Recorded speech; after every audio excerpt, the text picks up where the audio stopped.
Katotohanan sa pagpapakasal di umano ni Bea Alonzo at Vincent Co sa Spain.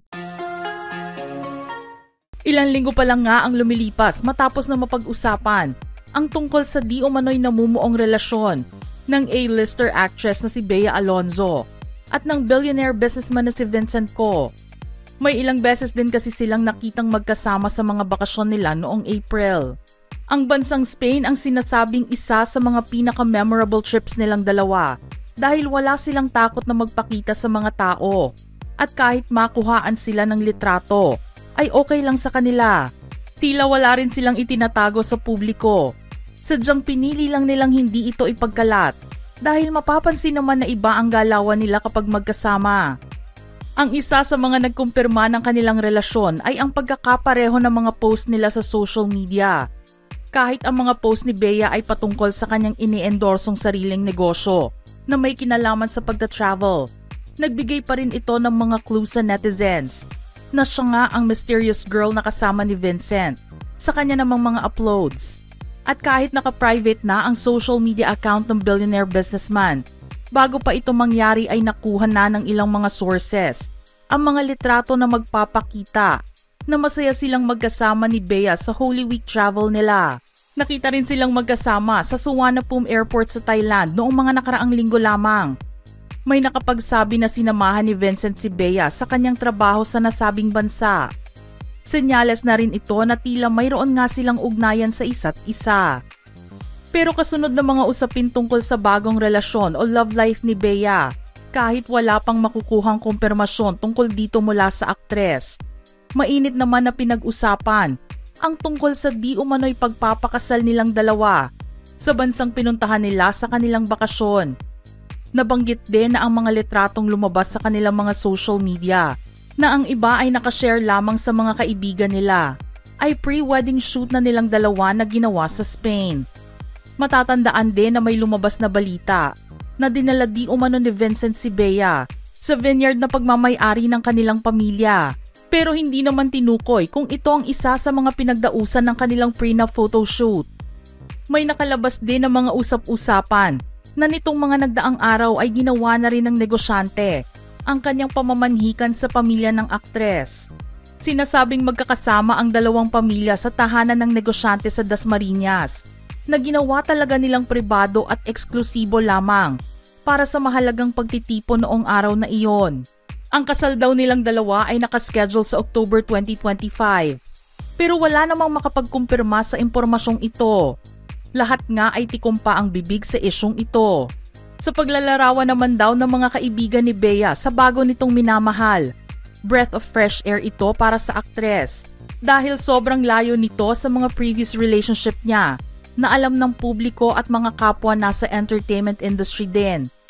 Ang alam lang ng ilang malapit kay Vincent tungkol sa past relationship nito ay noong high school pa ito nangyari at seryoso ito sa relasyong iyon. Matapos iyon ay naging low-key na ito at pinagtuunan na lang ng pansin ang pamamalakad ng negosyo ng kanilang pamilya. Nagkakilala raw sina Bea at Vincent sa pamamagitan ng kanilang mutual friend na isa sa mga owners ng fashion bag brand na ini-endorso ng aktres. Mula noong magsimula silang mag-usap, hindi na raw mapaghiwalay ang dalawa at doon na nagsimula ang maganda nilang kwento together. Balita rin na sobrang ingat ng pamilya, lalo na ng mga magulang ng negosyante sa usaping ito dahil very traditional sila. Unti-unti naman daw na nabago yon at ngayon ay excited na rin sa mga magaganap sa buhay ng kanilang panganay.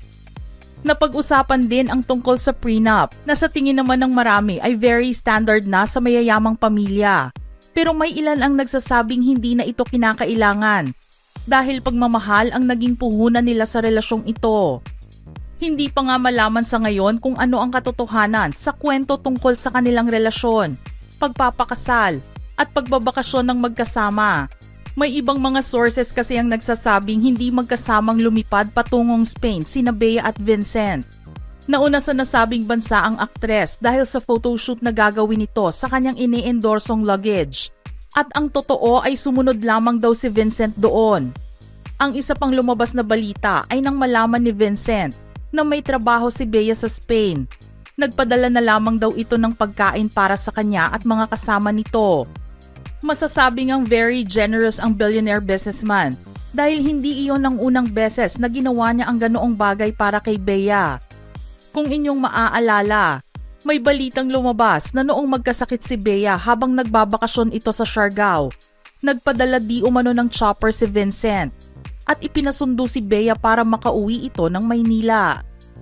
Mainit na pinag-usapan ang tungkol sa blind item na lumabas at base sa nilalaman nito, tugma ang paglalarawan ng kwento kina Bea at Vincent. Nabasa ang post na ito may 1 linggo na rin ang nakalipas. Sa ipinost ng Bilyonaryo Business News, ang blind item ay tumutukoy sa isang valiant chinito at beautiful actress na tinawag din nilang eligible bachelor at stunning fiancé sa ilang mga sumunod na balita na tila nagkakain laban na. Marami rin daw sa mga kaibigan ng chinito na ito ang nagdadasal na hindi tumutol ang Phil-Chinese parents nito sa kanilang relasyon. Ang ilan din sa mga kaibigan ng negosyante ay nagbigay ng payo at sinabihan ito na wag na niyang pakawalan pa ang bagong iniibig. May kwento pa nga na very casual din nilang napag-uusapan ang tungkol sa pagpapakasal. Ang isang matalik na kaibigan din ng negosyante ang nakapagsabi na kayang-kaya nitong ipaglaban ang aktres at ang relasyon na mayroon sila ngayon dahil nasa tamang edad na siya para magkaroon ng pamilya. Kung nangyari daw ito ng mas maaga, baka magkaroon pa ng pagtutol mula sa mga magulang ng negosyante. Ayon din sa isang source, hindi pa talaga matutukoy kung may katotohanan bang nasa isang relasyon na sila dahil sadyang maraming nakakaalam noon pa man na isa ang negosyante sa mga masugid na manliligaw ng aktres. Kaya naman lahat ng bagay na makakapagpasaya sa kanyang minamahal ay gagawin at ibibigay nito. Matagal na rin daw nagpaparamdam si Vincent kay Bea kahit noong nasa relasyon pa lang ang aktres sa kanyang ex-fiancé pero hindi siya nito pinapansin. Dumating na lang daw ang tamang oras para magkaroon sila ng pagkakataon na magkakilala matapos na mahiwalay ni Bea. Recently lang nga ay may nakapagsabi na magkasama silang dalawa sa isang member-only diner and bar sa BGC. At ang isa pang chika ay espesyal na panauhin si Bea sa isang event na inorganisa ng kilalang supermarket chain na pagmamay-ari ng pamilya ni na Vincent. Iyon nga lang kahit may mga imbitado na mula media, pinagbawalan na raw sila noong simula pa lang na hindi maaaring i-ambush interview si Vincent. Marami ang umaasa na makakuha ng kahit konting impormasyon tungkol sa bagong love life ni Bea.